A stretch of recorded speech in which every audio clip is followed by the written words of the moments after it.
Well, I did have to highlight this. Lee Anderson absolutely annihilating the BBC today. A BBC, by the way, does run adverts, of course, runs adverts now about how wonderful it is producing propaganda and adverts basically trying to convince you how great the BBC is, all very North Korea, really. And certainly in terms of the BBC licence fee, well, that's on the way out.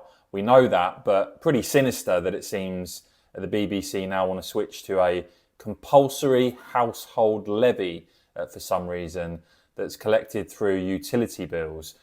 Pretty bizarre when they're already running adverts now, just adverts as to how wonderful they are. Why wouldn't you just have commercial adverts so people that aren't interested in the BBC aren't forced to fund it? And certainly in terms of public opinion on the BBC, well, find out now with the latest poll. I'm sure those who think the BBC is wonderful will continue living in complete denial. Majority of the country doesn't trust the BBC, doesn't trust BBC News, including 82% of Reform voters.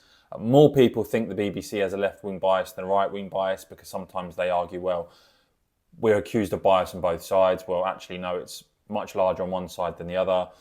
Fewer than a quarter of people in this country think the licence fee is good value for money. And of course, we know the Tories didn't have the balls to do anything actually about the BBC licence fee. They didn't axe the tax. Certainly, I think a more radical approach is needed moving forward. But this was Lee Anderson on the BBC. Watch this and let me know your thoughts in the comments below. Is it true that Mr. Farage was notified, as he said he was, by Essex Police of a security threat? Well, Nigel said during his speech, he said he'd been told not to turn up because there could have been, a bit of bother there within, inside the county and all. So he's took the advice, and I think he's done the right thing. And like I say, Charlie, I think his time is better spent saying a massive thank you to the hundreds of people, the thousands of people that's turned up over the past month to help him secure this historic victory. Understood. Essex Police, BBC understands, say they didn't advise anyone not to attend. Yeah. Well, sometimes some of these police forces that we've been dealing with recently are about as honest as you lot at the BBC.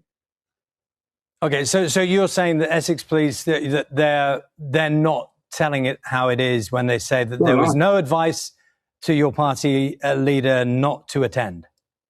I've not spoken to Nigel about this. I've not spoken to Essex Police. If Nigel gets up on stage and says that he's been advised not to attend the event, then I believe Nigel above the police and especially above you lot at the BBC.